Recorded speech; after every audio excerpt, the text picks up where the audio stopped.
Yo, what's going on, everyone? First off, happy Thanksgiving, happy everything. I don't know if I'm dropping this video on Thanksgiving or the day after. So if I drop it on Friday, sorry, my bad. But what I will tell you is that the iPhone 5 video in late 2018 could not wait. I just had to get it out there. There was just so much I had to talk about. And I knew one of you guys wanted this video. I knew one of you guys was just like praying every night, yo, drop it. So I figured I'd do it. So we're going to talk about the iPhone 5 and how it holds up in the later part of 2018. Now, I've actually done a video early 2018 talking about the iPhone 5, all this other stuff, but I like kind of going off in the end of the year talking about how it holds up. A lot of things have changed. We've got a new iOS version, we got new iPhones. This phone is not affected by any of those two things, but it's still kind of fun to look at. So looking around the iPhone 5 is the pretty familiar design home button, a lot of bezel, pretty decent build quality though. I'll tell you this, the iPhone 5, 5S, that design, it was probably my favorite design of any iPhone. The 5S I think was better because of the Touch ID sensor, but the iPhone 5 pretty much started it. And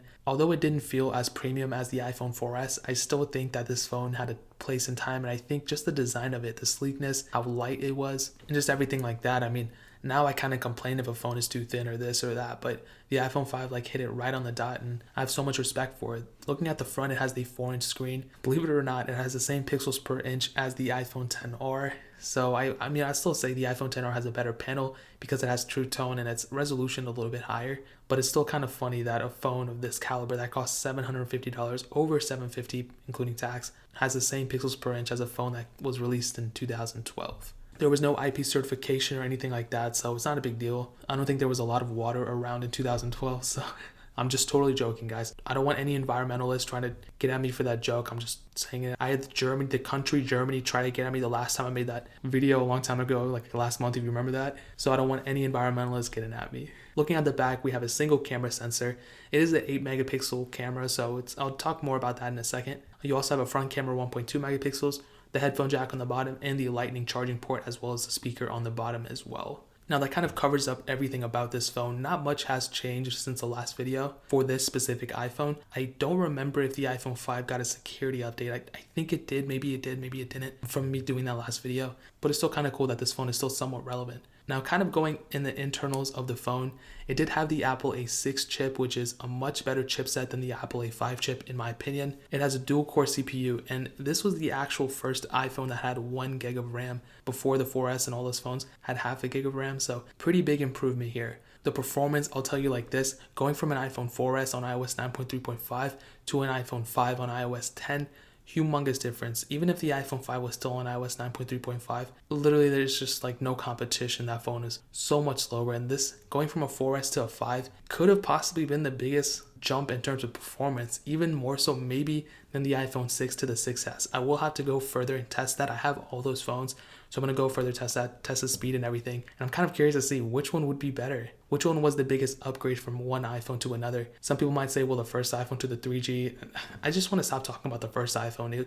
It just wins in every single category. Most influential, most important, this and that. Yes, it's the best iPhone because it was the first iPhone. So I kind of want to see what's the biggest upgrade. So I'll do that in a second. But in terms of performance and everything, I'll tell you like this. It's still pretty decent, okay? Even though it's not getting iOS updates, even though it's still pretty slow compared to every other phone that was released after this. I think that when you factor in the time it was released, the year, and the amount of impact that it had, and the fact that it's still usable, it didn't really have any crazy flaws that made it unusable. I think that this phone was pretty successful in terms of performance. And I said this, I think a year ago or 2 years ago. It was when iOS 11 came out, so it was last year. There's only a certain amount of iPhones that I would recommend people getting outside of their software lifecycle. So for example, the iPhones 5S and 6, I probably would not recommend people buying. Even though they're supported now, I don't even tell people to buy them. But even if you're on a budget, I say just save the money and get a better phone. Get at least the iPhone 6S. But once iOS 11 came out last year, I actually said, if you need a decent phone, even the iPhone 5 isn't that horrible. It got iOS 10.3.1, I believe, whatever the last one was. And on top of that, even though it wasn't supported anymore, it was just so stable on iOS 10, and the performance was so good and everything like that, that it was just why not? It's not even that expensive. If you need a backup phone, or you're going out somewhere, you need a trap phone or something like that, I don't know, you can use an iPhone 5, and I probably wouldn't say so much of that anymore, but that's just how good that phone was at the time. In terms of everything light gaming like Fruit Ninja, Temple Run, things like that will be okay, but once you do kind of step up to Real Racing 3, there are some glitched frames here and there. I'm not gonna lie to you and tell you it's best performance ever, because it's not. but it gets the job done, you know. It's not horribly as slow as like the iPod 5th generation. That thing was super slow. The iPhone 4S also glitch frames everywhere. The iPhone 5 was a pretty big upgrade, I would say. And the performance of speeds, including the like 3D games, isn't that slow. So in terms of performance, I think it's okay, but I think it still kind of holds up, you know? So I'll just say that. I'll give it the benefit of the doubt. Now switching to the back on the camera, it is an 8 megapixel sensor, like I said. You are able to shoot 1080p videos. You do have things like video mode and things like that, but you do not have slow motion, which is kind of sad, but it's kind of expected to. I mean, at a phone of this caliber, and you do have a lot of cool features. You have a lot of different ones on the phone. I'll definitely say that the photos that it takes are pretty decent. I did a comparison not too long ago of the iPhone 5 camera versus the iPhone 7 camera. This was like 2 years ago. And I found that obviously the iPhone 7's camera was better, but it's not like 30 times better or anything like that, which was super surprising. It gets the job done, I'll definitely say that. And what's weird is that the iPhone 5 had 8 megapixel sensor, the iPhone 5S and the iPhone 6 all had 8 megapixel sensors, maybe even the iPhone 4S. So that's kind of funny. The 8 megapixel sensor trend was riding a lot longer after this phone was released. And even now it's kind of funny. We only went up to 12 megapixels, but megapixels aren't everything. And even though there was only a 4 megapixel jump from the iPhone 5 to like an iPhone 10s, the photos that the iPhone 10s can take are phenomenal. You have way more shooting modes. You have portrait mode, you have portrait lighting. You can shoot in 4K now. And just seeing that small little trend of just like a couple years, even from the iPhone 5 to the iPhone 6s, that little innovation of the 3-year gap between those, so much has changed. We shoot 4K now. We shoot 60 frames per second in some cases. So super cool. I like the camera on the iPhone 5. It's not the best camera, probably was the best camera of 2012, but in terms of mobile phones, but for now, it definitely gets the job done. You also have a 1.2 megapixel front-facing camera, which is okay. It gets the job done as well, but other than that, I probably would not recommend using this camera all that often because there's just so many better choices out there. Now, one aspect that kind of sucked on this iPhone, I'll be honest, was the battery life. And I think in time of when it was released, it was good, but because I've had this phone so long, the battery's deteriorated, all this stuff, it just kind of goes down a lot. It just kind of went down a lot. So earlier this year, I think I remember talking about the iPhone 5 had pretty decent battery life, but now I don't know what happened to it. It isn't so good now, even just like a couple months after. So that's kind of surprising, kind of alarming. You know, that just kind of shows, you know, batteries. I wouldn't even say it's the iPhone 5's fault. I think more so it's just a battery problem that all these phones had. So I'll just say that in terms of battery life, it's probably going to be depending on what condition your iPhone 5 is in. But I think battery life is going to be subjective on the condition of your iPhone 5. But don't expect like 45 hours of screen on time and things like that.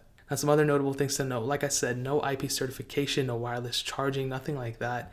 It doesn't have a fingerprint sensor, which was kind of expected at a time like this. Not a lot of phones did. You also had a retina screen kind of because of the resolution and other things like that, you know? So is the iPhone 5 still worth it in the later part of 2018? What I'll tell you is that I don't want to take away what this iPhone brought to the table. It brought a bigger screen, the first bigger screen we saw with the whole iPhone lineup. It brought a full gig of RAM. It brought so much stuff to the table, and I don't want to take anything away from it. I would say if it was earlier this year with iOS 11, if we were still on iOS 11, because it was so unstable, I'd be like, you know, the iPhone 5 isn't that bad. But because iOS 12 came out and it's a little bit more stable, I kind of think that the iPhone 5 really isn't too much worth it anymore to buy for using it for actual purposes. Now, if you need a backup phone or something like that, then that's perfectly fine. Like, you can really use any phone for that matter. And the iPhone 5 will definitely get the job done. If you need a phone for your kid or something like that and you don't want to buy an iPod, I would definitely recommend getting an iPhone 5 for your kid or something. But if you're in a case where you actually still use the iPhone 5, then that's pretty interesting. I salute you. That's freaking awesome.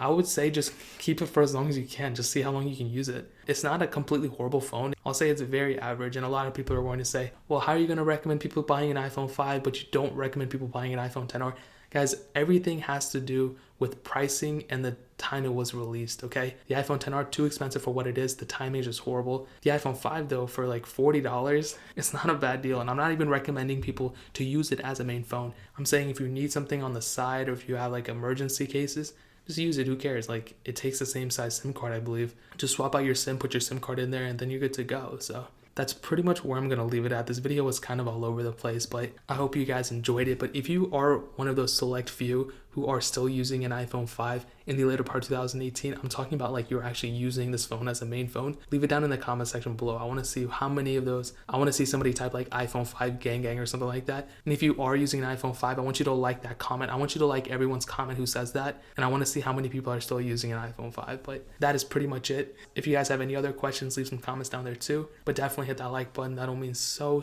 much. But also hit that subscribe button. Every single subscriber we get is just phenomenal. We're growing like crazy. I'm also planning on doing a giveaway very soon. I will probably make that giveaway video either on Sunday or even earlier this week maybe. And the giveaway is going to take place in December. Keep it locked down on the channel. Hit the subscribe button so you don't miss that. Also check out the links in the description as well. My Twitter, my Instagram, my second channel, all that stuff is linked down below. I would really appreciate if you guys could go and check it out. But more importantly than everything else, I love every single one of you guys. Hopefully I'll catch you guys in the next video.